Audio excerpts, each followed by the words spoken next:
Welcome everyone, and welcome back to those who had watched the previous video. Been spending a lot of time the last few days really progressing the build, getting some top end gear pieces, making some adjustments, and oh boy, is it frying absolutely everything. So what is the build? It is a uncapped demon form Infernalist, running Pyro Pact with Life Recoup. As you can see here in the background, basically with Pyro Pact, replaces our mana. Resources completely solved, infinite mana.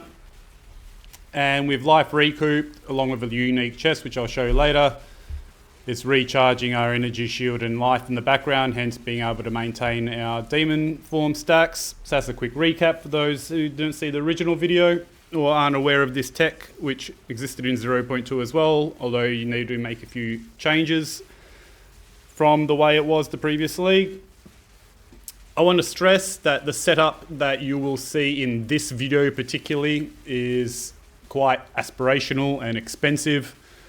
I've spent a couple of days worth of farming currency and a lot of time doing crafts to save time, save resources, but it's quite an expensive setup. But you can always have a look at the previous video to see where the progress is coming from and what you can do to get here. So what can this build achieve?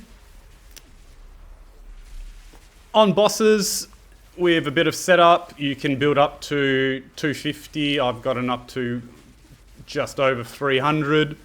During mapping, you quite regularly get easily into about the 150 stacks or so. I've seen Spark tooltips of 250, 300k DPS. Xesht, as you can see here on the highest level, I think he has 17 million life, dies in about 2 seconds. If we just show that. You just pay attention to the time down the bottom here. Bang, about 2 seconds or so. So that's about it in terms of what it can achieve. Quick recap for those, like I said, that aren't aware of the tech. Pyromantic Pack replaces our mana with another resource which fills up. And when it fills up, it self-damages you. You counteract that self-damage by stacking as much life recoup as you can, coupled with this chest piece, which also allows the recoup to apply the energy shield. So you've got 2 layers of defense. You've got the recoup on your life, handling the demon form degen, and then you've got the life recoup just constantly topping up your energy shield, as you could see in the gameplay earlier. It makes you honestly near immortal if you've got all the right pieces and enough life recoup, because every time you get hit, your energy shield just zooms back up. So the only way you ever realistically die is if you get stun locked or one shot, which both rarely happen, especially if you run things properly, because everything just dies too quickly to cause you any trouble. So one shot is about the only thing that's going to kill you.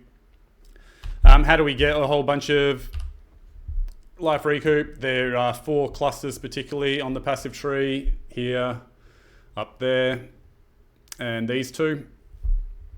Then furthermore, we can get speed recoup on a Heart of the Well, which I will break down a little bit more into detail. There were some questions in the previous video questioning whether you really need the speed of recoup and whether that makes a big difference, but I'll address that a bit later. You can get life recoup on just regular sapphires, and that's it in terms of jewels. On your gear, you can get life recoup as a socketable on your helm. I forgot this in the previous video. Very, very high value desecrated mod that you can see at the bottom of the helm here. Elemental damage recouped as energy shield is a big boost to your survivability. The life recoup obviously on your HP is handling the demon form stacks, but all the monster attacks and the infernal flame hitting your energy shields. This gives you back quite a fair amount of recoup. You get recoup inherently on your chest. One thing I will very quickly call out, which I honestly completely forgot in a previous setup or the previous chest piece I was having, I went for a corrupted version, and a lot of people do. I actually made a fair bit of profit selling a few failed corruptions that have rolled higher than this 10. A lot of people look for the re-rolls there. What is actually a lot better value is the Enchant. As you can see here, I've got a very roll down there, but 6 plus 15, this can roll up to even 20, is a lot more than the maximum 12 that can be re-rolled here. So look for Enchant. And this is super cheap to craft. You can just, you just buy a whole heap of 1-2 Exalt Sacrosanctums and don't even use any omens, just straight up corrupt them. Make sure there's obviously 2 sockets in there. Very quick and easy. You can normally resell the ones that don't quite hit this very quickly as well. So you don't actually lose much. You know, effectively, I made this for free. Actually, I probably even made some profit crafting this. So helm, chest, belt, another very, very high value recoup mod here, which you get from an essence, 28%. Then you can also get recoup on your amulet. And I think that's all of them for the gear. So helm, chest, belt, amulet. Then you can also get speed of recoup on your boots. Obviously this is a very expensive pair of boots which I crafted, again to really focus on speed of recoup, but you can normally just socket one into your one socketed normal pair of boots for 10% extra there. So stack life recoup, get it literally everywhere on the passive tree, in your jewels, and then on those 4 pieces. So that's basically it in terms of a quick recap as to what the tech is. Like I said, Infernal Flame maxes out, self-damages you. We have super fast cast speed to cap that out as much as possible. We get a whole bunch of level to spells as well to really bump up the mana costs. There is another node here on the tree which we take to increase mana costs even further. And then we got a whole bunch of recoup, 93 plus 20 elemental, and then the elemental and fire on the belt and helmet aren't even shown on here. So that's what, 110, 130, 160 odd recoup elemental. It's huge.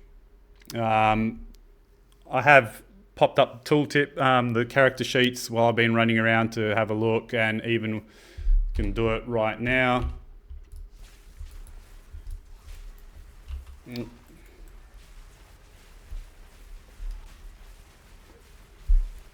Can reach about 5k without even having monsters hit you. Then you can pop your flask, which I should show in a second. You can get over about 5.5k. So you can get about 300 sacks of demon form based on that. This life flask is also super handy. When you pop it, you get 30%. I don't know if this rolls in a range. Yep, 30%. So when you're looking for these, try and get the max roll. They're very inexpensive.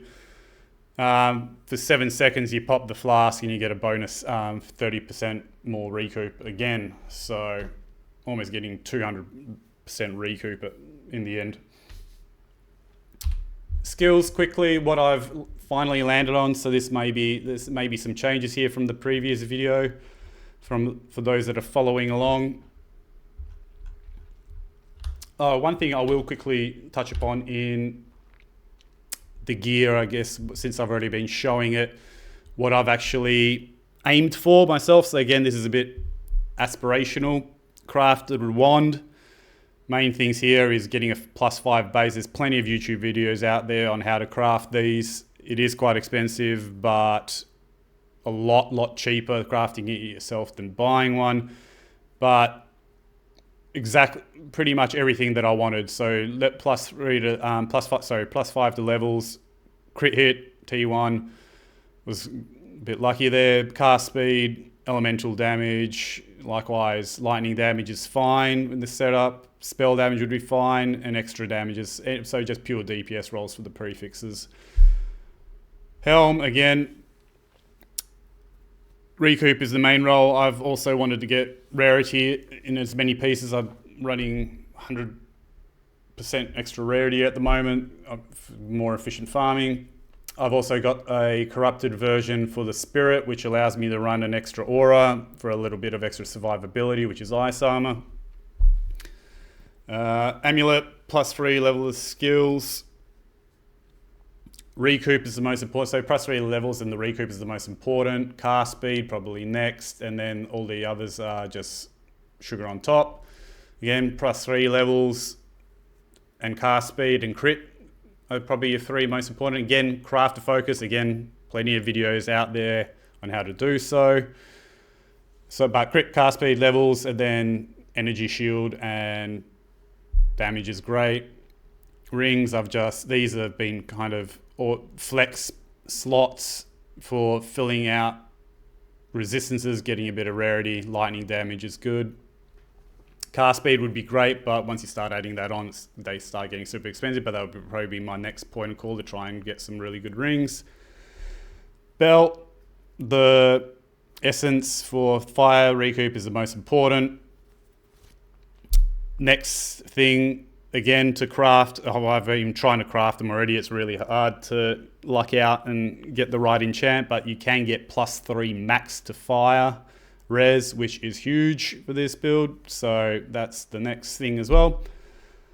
Crafted these boots. Speed of recoup, massive energy shield, 30% movement speed. You can always have the option of putting in an extra 20% movement speed here if you want, if you've really got the resources for it. But I actually really like the speed of recoup, which I'll touch upon after I show the gloves. And this is another big transition from before. I've transitioned to using Maligaros for the crit setup, running Uncapped now. I'm no longer running Immolation. So I was previously running this in mapping to get crit damage bonus. And a few crit damage nodes. But not running that anymore, so not getting any bonuses. And by running those gloves saves about 7 or 8 extra passive points as well, so it can really bump up the crit chance. And I've managed to get my spark, just for as an example, up to 75% crit chance on an Infernalist. So yeah, fantastic. One thing to note about the belt, and another tip for survivability,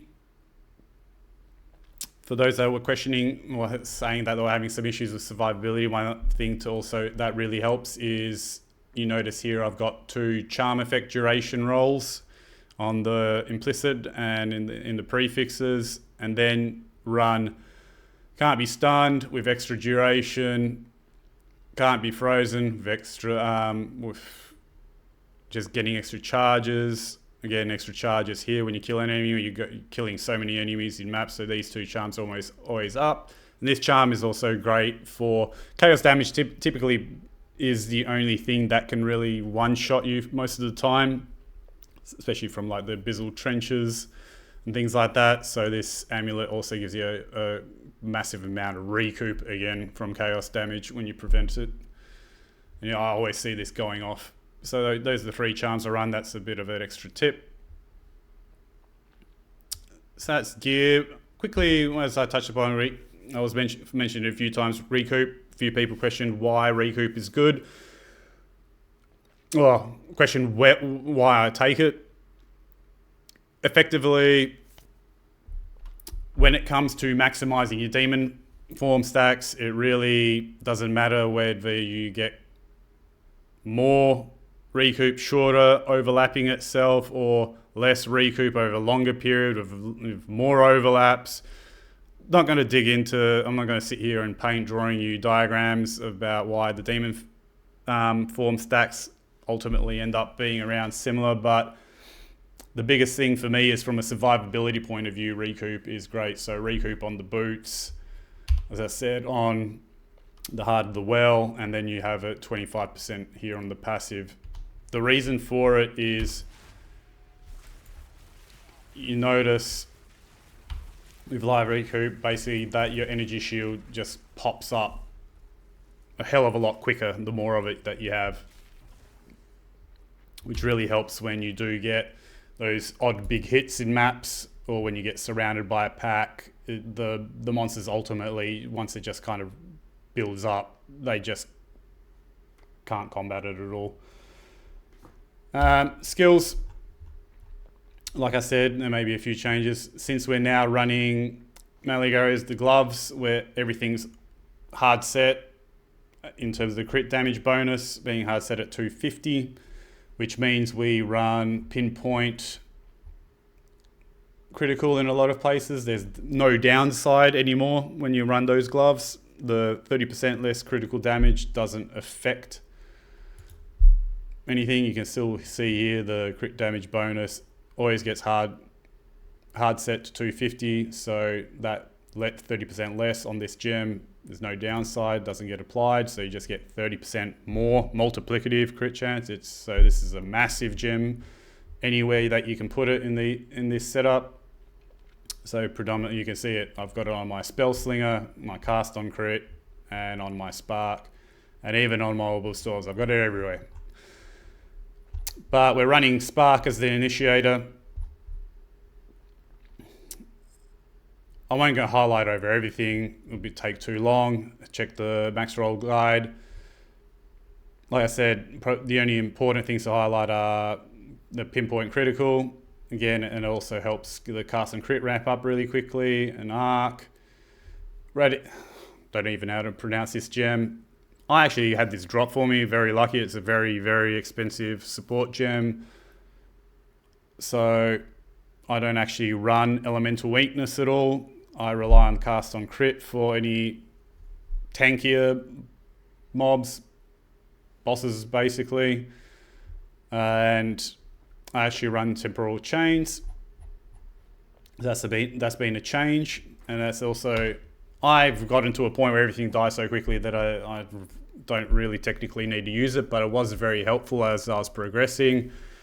You just do a massive weapon swap with, what's it called, Cursed Ground, which just has it stay there, and everything just slows down to an absolute crawl, and almost can't hit you. So you can place two of them, so you can almost cover your entire screen. Arc on both, like I said, the Cast and Crit and the Spell Slinger. Scion's Temper is great on the Spell Slinger, since this isn't firing as regularly and as the Cast on Crit. You can see the numbers pop up here as I consume them. So it's like 1, 2, about 3 casts every second or so. So the count up on the wild shards on this is actually works well, I find, and it gives a bit of extra AoE clear with the bolts just going everywhere. Also running 3 projectiles, well, 2 arcs and Spark and Orbital Storms. I think I don't know if that does anything that counts as a projectile. I've also got 25% chance on projectiles on the wand. That was another, actually I think I may have been running that previously, but I've also, since I had the extra passive points picked up from using the gloves, also took this cluster here, which gives you another 18% chance for more projectiles. So just an absolute load of projectiles.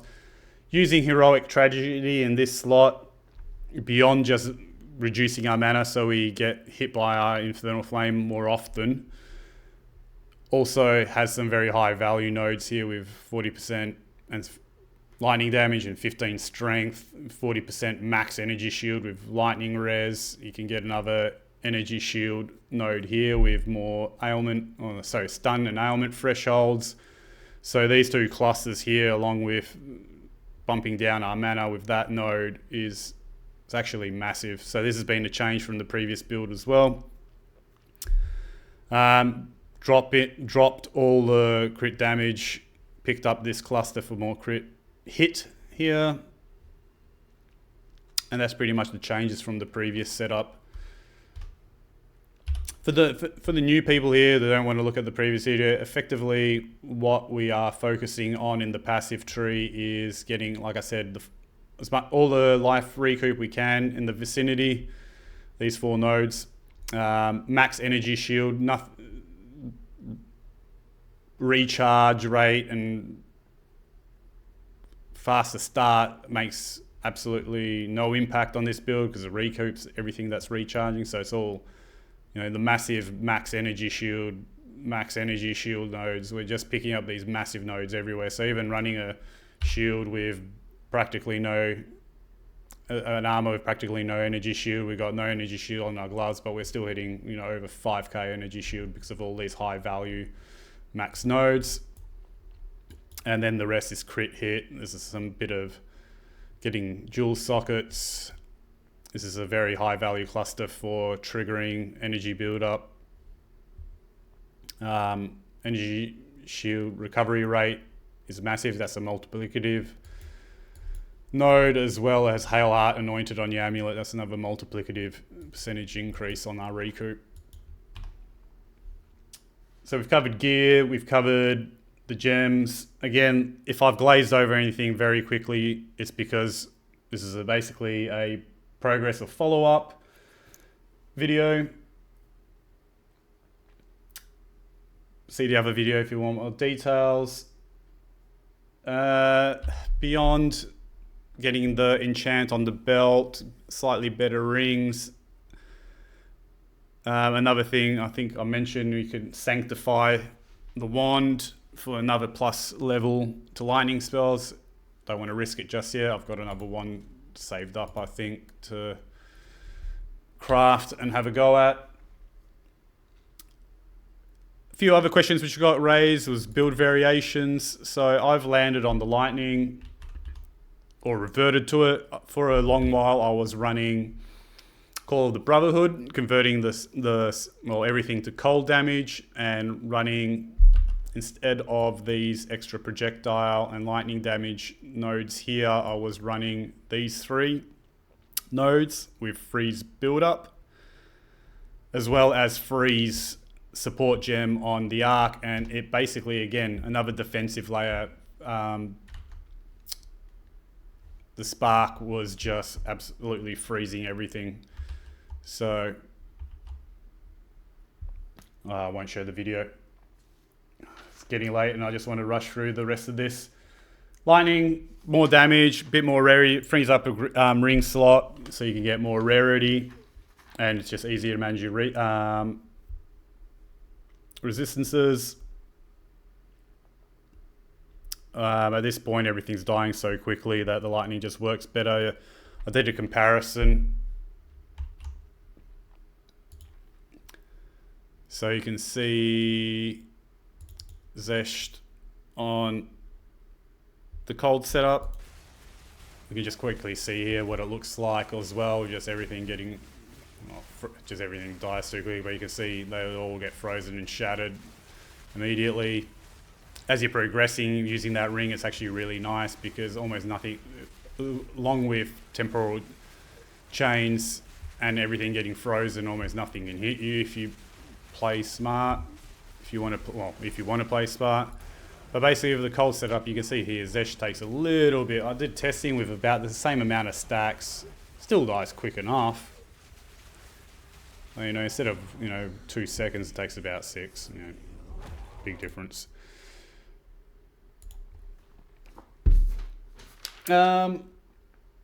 Tips for survivability beyond the temporal chains, the cold ring, if you want it. Recoup speed helps. Getting all the mandatory recoup rolls in your helmet and belt, especially amulet, they're all very high rolls. Almost 20%, almost 30% there. You can get this up to quite high. You also do remember to do your life catalysts on this, bumps it up even further. In terms of your gameplay, I think that's what's catching a lot of people out. They're just going in cold, as I say, and starting to cast everything. What you notice is at the very start, if you look at the energy shield, I'll try and reset.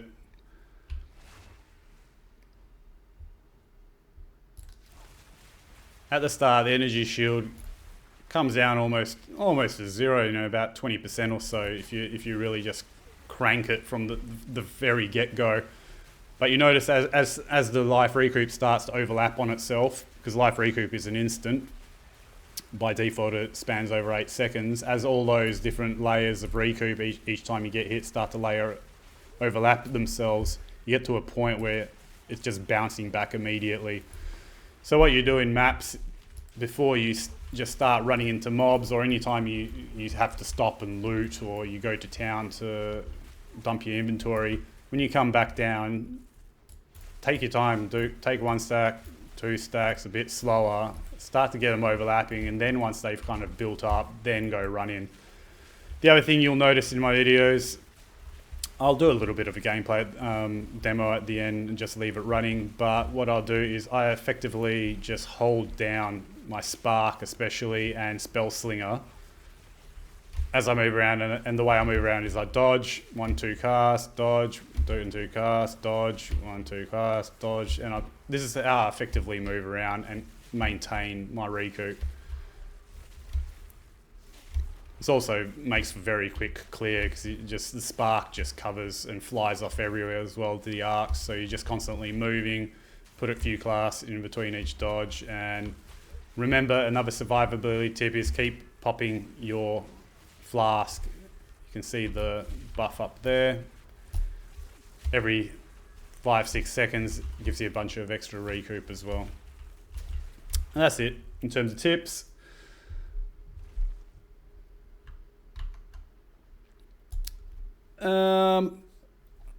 Sorry, a bit raw and unorganized here, but lightning warp, some people asked about what that looks like. I tested it out. This is with much worse gear, and I'm no lightning warp expert, but I tried to set it up the best I can, and this is kind of what it looks like, and it worked for the most part. The issue I found is 2 things. One, that flashing that you see every time you do the lightning warp and spam it just started to really hurt the eyes, which just made for really bad quality of life from that perspective. And secondly, with ball lightning not being able to ricochet off terrain, at least not in no way that I'm aware of, some maps and mobs just found it very clunky, especially on forest type maps where you just sit there spamming ball lightning and nothing would be come out because there's a little tree stump or something in your way and it's just blocking everything. Likewise, mobs will just hang around a corner. It was just felt a bit weird, so I very quickly moved away from this. But I'll try and dig up the max roll snapshot that I took.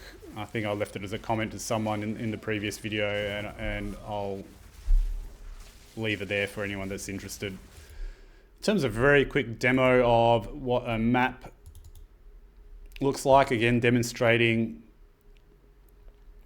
how I guess go about it myself, is first thing you'll see immediately is I'll build up a few stacks. This is what I talked about. Got the life recoup going, and then I just hold down Spark, drop an orb. So it's pretty much hold down Spark and Spell Slinger, dodge, drop an orb, few casts, dodge, drop an orb, few casts, and that's how I move through the map. At the start it might be a touch slower, but the moment these demon form stacks get up beyond 50, everything just starts dying. Even with subpar gear or average gear, you probably can't get away with completely subpar gear in the uncapped version, but I think a few people have commented that they have been running it that way. But the damage just ramps up like crazy, so it's just unparalleled from a pure DPS perspective. I don't think even a Stormweaver can compare to this. Blood Mage is another story, but hey, at least we can compete. And it's a lot of fun. I think the mobility is second to none on in the demon form. So I'll just leave this running till the end of the video. Like, subscribe. Sorry for the rough nature of this video. It's 3 AM and I just wanted to quickly get something out there. Best of luck to everyone. I've been really enjoying the comments. People have been leaving in the conversations and helping people out. I've had a few people message me in-game as well. A few people have actually bought my pieces left over from crafting. So it's been fantastic, and thank you all.